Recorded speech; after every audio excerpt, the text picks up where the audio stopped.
Ang batang may koronang hindi nakikita. Sa isang payapang baryo ng Malinaya, may isang batang babae na ang pangalan ay Tala. Napakaganda ng kanyang boses, kasing ganda ng pag-awit ng mga ibon tuwing umaga. Mula pa lang noong siya'y 5 taong gulang, palagi na siyang nananalo sa mga patimpalak sa pag-awit. Si Tala ang pinakamagaling, sigaw ng mga kapitbahay tuwing siya'y umaawit. Mula barangay singing contest, school competition, hanggang sa munisipyo.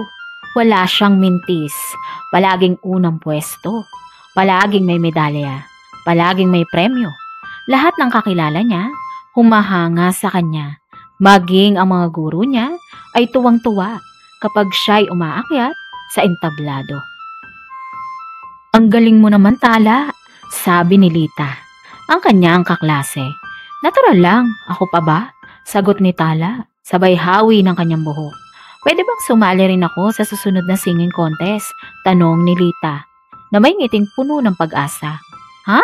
Ikaw? Kahit anong kanta hindi mo matono. Wag na lang, baka mapahiya ka pa, sagot ni Tala. Sabay simangot. Nasaktan si Lita at mula noon ay hindi na siya nagtanong muli. Si Tala ay lumakad na parang may koronang hindi nakikita. Mataas ang noo, tuwid ang likod at laging inaakalang siya lang ang magaling.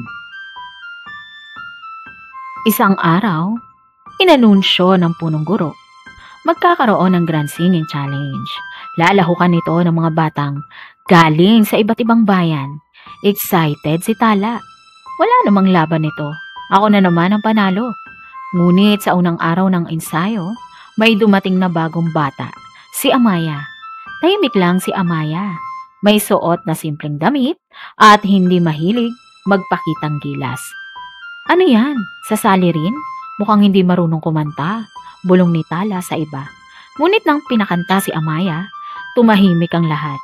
Ang kanyang tinig ay tila alon sa dagat, banayad, ngunit malalim. Mahina, ngunit dama sa puso. May kakaibang damdamin sa bawat salitang kanyang inaawit. Nagulat si Tala. Ngayon lang siya nakaramdam ng takot sa laban. Dumating ang araw ng Grand Singing Challenge. Maraming tao, ilaw, kamera, hurado. Nagsalita ng mga kalahok. Si Tala, gaya ng dati, ay magaling. Mahusay ang kanyang boses.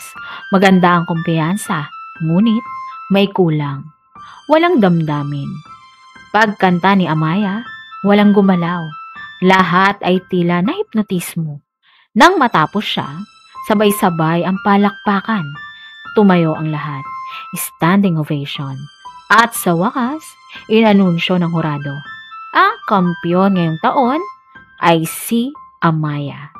Doon nagsimulang pumatak ang luha ni Tala. Simula noon, hindi na naging mayabang si Tala. Naging mabait siya sa mga bagong kaklase. Tinuruan niya si Lita kung paano kumanta ng tama. Pinuri niya ang ibang magagaling at natutong tumanggap ng pagkatalo. At habang siya'y tumatanda, mas pinili niyang maging isang tunay na inspirasyon, hindi isang mayabang na bituin.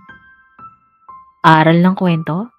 Ang tunay na galing ay hindi lang nasusukat sa dami ng tropeyo, kundi sa kababaang loob at kabutihang ipinapakita sa iba. Kapag ang puso mo ay marunong tumanggap, magpakumbaba at magbigay pansin sa iba, mas lalo kang hinahangaan at minamahal. Mga tanong sa pag-unawa. Sino ang pangunahing tauhan sa kwento? Anong talento ang taglay ni Tala? Bakit siya tinawag na may koronang hindi nakikita? Paano niya itinuring ang mga kaklase at ibang kalahok sa contest? Sino si Amaya at ano ang ipinakita niya sa laban?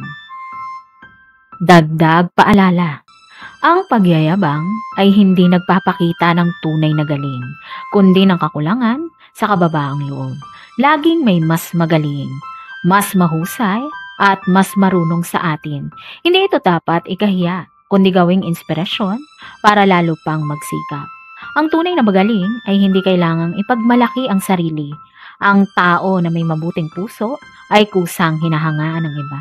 Kapag ang puso ay puno ng kayabangan, wala nang puwang para sa pagkatuto. Pero kapag bukas ang isip at puso, doon nagsisimula ang tunay na pag-unlad. Hindi masama ang magtiwala sa sarili, pero masama ang mamaliitin ng iba. Masarap ang pakiramdam ng pagkapanalo, pero mas masarap ang respeto at pagmamahal ng iba dahil sa kabutihan mo. Tandaan, ang punong may bunga ay yumuyuko, gaya ng punong mangga. Habang dumarami ang bunga, lalong yumuyuko dahil sa bigat. Hindi tumatayo ng mataas para ipagmalaki ang sarili.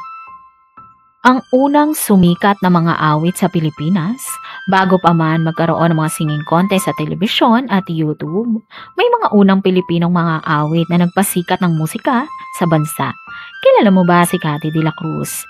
Si Cathy de la Cruz ang tinaguriang Queen of Filipino Jazz at isa sa unang sumikat na mga awit sa Pilipinas noong 1930s hanggang 1950s. Bata pa lang siya, marunong na siyang umawit sa mga entablado. Kilala siya sa kanyang malalim na boses at natural na talento sa jazz music. Siya ay naging international performer at nagtanghal sa Amerika. Dahil sa kanyang husay, siya ang naging inspirasyon ng maraming babaeng mga awit sa Pilipinas. Sa katunayan, may ginawang musikal na pamagat ay Cathy bilang pagbibigay pugay sa kanyang buhay at kontribusyon sa musika. Alam mo ba, ang unang singing contest sa radyo sa Pilipinas ay pinamagatang Tawag ng Tanghalan na nagsimula pa noong 1950s. Dito nagsimula ang maraming sikat na mga awit tulad ni Nora Honor at Rico J. Puno. Ang kanilang kwento ay nagpapaalala sa atin na ang tagumpay ay hindi instant. Kailangan ng sipag, tiyaga at kababaang loob.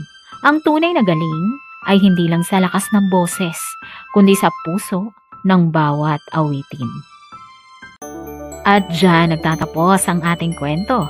Isang paalala na hindi sapat ang galing kung wala ang kababaang loob.